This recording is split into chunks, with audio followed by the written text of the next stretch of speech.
Hi, my name is Ben Mismer with Pearl River Eco Design, and today I wanted to go over the procedures for downloading the software and programming a flight and piloting a mission to acquire images needed for photogrammetry.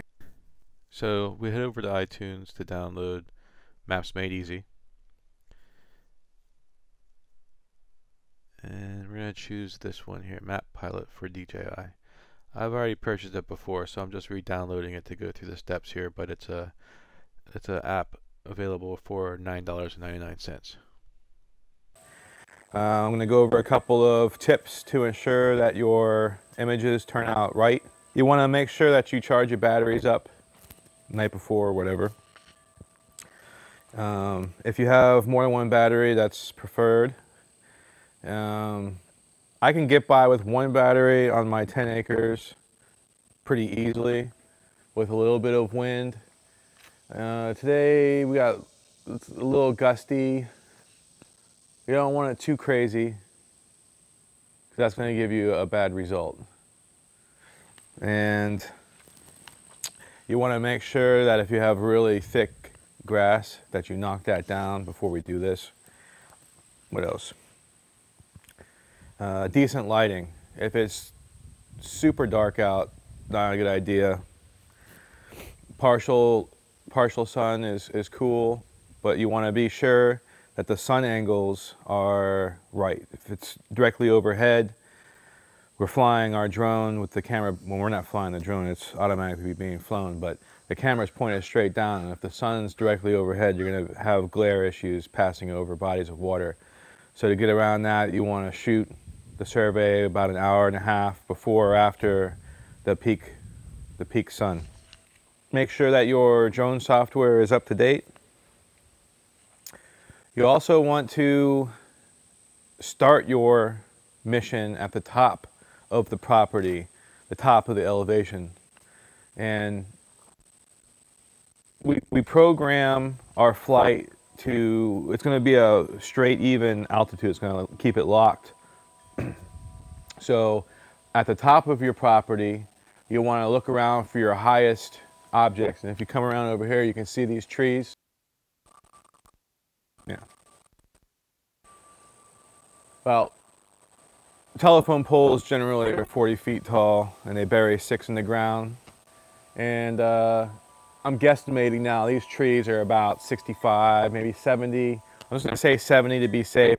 But we're going to be programming our flight to go 4 to 5 times higher than our highest object. So I am going to set it at about 350 feet, and I'll show you that in the setup procedures. All right, I think that's good there. Now we're going to go ahead and power up the drone. We're not going to power up the drone. We're going to fire up the software, and we're going to program our flight. Let me get that set up here so you can follow along. So one more thing I can suggest as far as optimal times to do this. If all of your deciduous trees drop their leaves, we'd be able to pick up just a little bit more of the underlying terrain. So what I'm going to do now is I'm going to open up the software, and I'm going to go over setting up the parameters and save our mission prior to flight. So let's do that now. All right, so what you want to do is go on the top left icon, create new mission. Important, automated flight has an increased risk of aircraft loss. Follow all local and federal laws regarding drone use. Drones made easy is not liable for any damages that may occur. Okay. Yes, during an automated flight, the sensors on your drone here, when it's flying reverse, when it's flying sideways, when it's flying forward, it will stop normally, but when it's an automated flight, those sensors are not enabled, so heads up on that. Alright, so once you're inside the software, you just simply tap on the screen to drop a boundary marker. And you want to go just beyond the boundaries of the property. And once you have 3 down, you can grab the smaller dots now that are in between those that you made and make it to whatever shape your property is. We're just going to keep it simple, a little rectangle. You're going to want to give yourself a little bit of buffer around the perimeter of the property because we're going to lose some of the edges in processing. So now you double tap on the screen to set where you're going to take off from, and it's going to show you your flight path. Now if you take two thumbs and rotate them clockwise, counterclockwise, you can adjust your flight path in accordance with the wind direction. So right now it looks like it's kind of coming from the southeast going southwest. So I'm going to rotate about there. Looks about right. Okay, so on the left hand side, you just click on them and it'll open it up. Now the altitude set almost pretty much where I want it, at 350. So if you slide your slider bar, you can see that the flight path laps get expanded out. And remember, we want to fly 4 to 5 times above our highest objects, which I guesstimated at 70. So I'm going to go ahead and bring this into close to there, 350, close enough. A total distance of almost 3 miles. Approximate flight duration, images, guesstimating 1 battery. Lots of fun information. So that looks about right. So resolution is 1 inch per pixel. And below that, there's a little floppy disk looking icon here. We're going to click that to save our flight. We'll name it Test 2. And okay. Great. Now what you want to do is you want to, the very top here is a back arrow. Click on that. Yes, I'm going to go back. And now we're going to go to the top right icon, which is mission plans. And find the one you just made, Test 2. Okay, great. So now what we do is we're going to go fly this bad boy. We have our mission loaded. Next thing to do is power it on, get communication between the software and the drone, and then we're going to upload the flight and send it on its way. Big open clearing right here.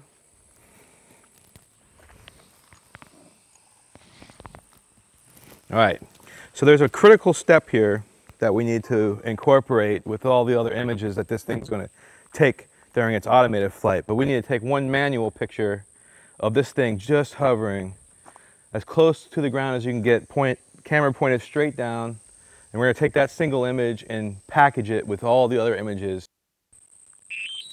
Drone's on, controllers powering up, software's looking for the drone, and we'll see it here in a second. Boom. Now, you'll see a new set of icons on the right of the screen. The top there is going to be the aircraft.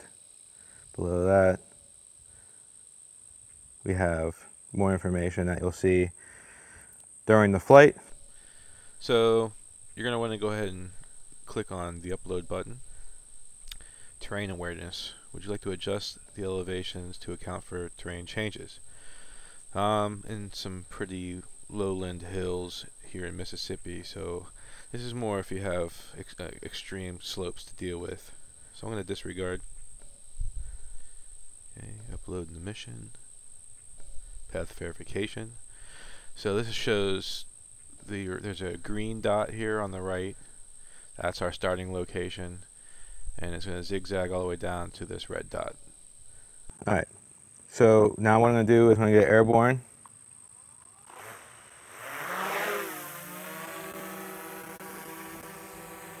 So you can see I'm just hovering off the ground there. And I'm going to take one image and go into my DJI software and grab the camera.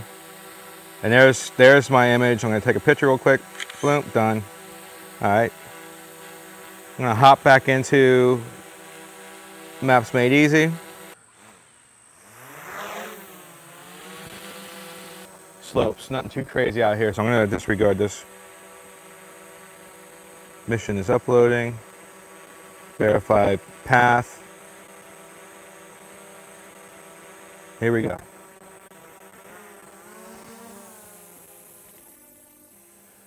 Yep. And there's a little camera icon at the bottom of your screen here. You can click on that and it will actually show you in-flight camera while it does its work. You just tap on it to minimize or enlarge, and then you can swipe down to get it out of your way. Once it gets to its green point to start, it's going to tell you changes that it's going to need to make. And you just hit OK, and it's going to do its thing automatically. It's very user-friendly and automated.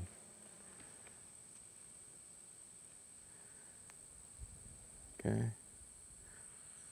Speed adjustment, adjusting speed to 20 or 14. Originally, if you look at the top left corner, max speed is 20.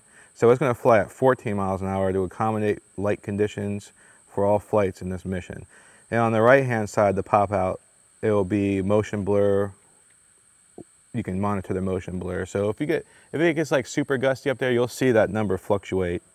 If it's in the red, then it's kind of like a harsh condition, so you might be flying in a not an optimal time. So as you can see, it's dropping little icons, little tiny little dots in its flight path, and that represents an image that it takes.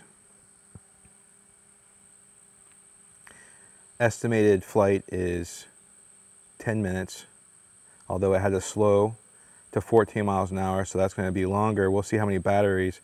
We might be able to get by with one battery, but if the battery gets low, right now if you look at the top of the screen towards the middle, there's a phone icon that shows 96%, and the drone battery is showing 81% at this point. And depending on how hard the motors have to fight, that battery will be depleted accordingly. So that's no problem if it's going to take as many pictures as it can, and when the battery can take it no more, it's going to fly back to your spot from where you launched it well before it drains completely. So don't worry. All right, so we'll just sit back and watch this thing do its work.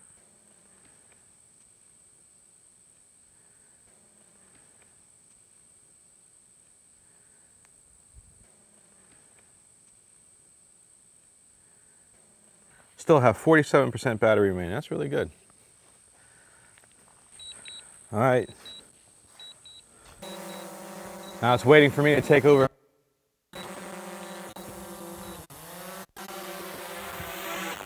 Mission has finished. Okay, hopefully you made it through all the way, no problem.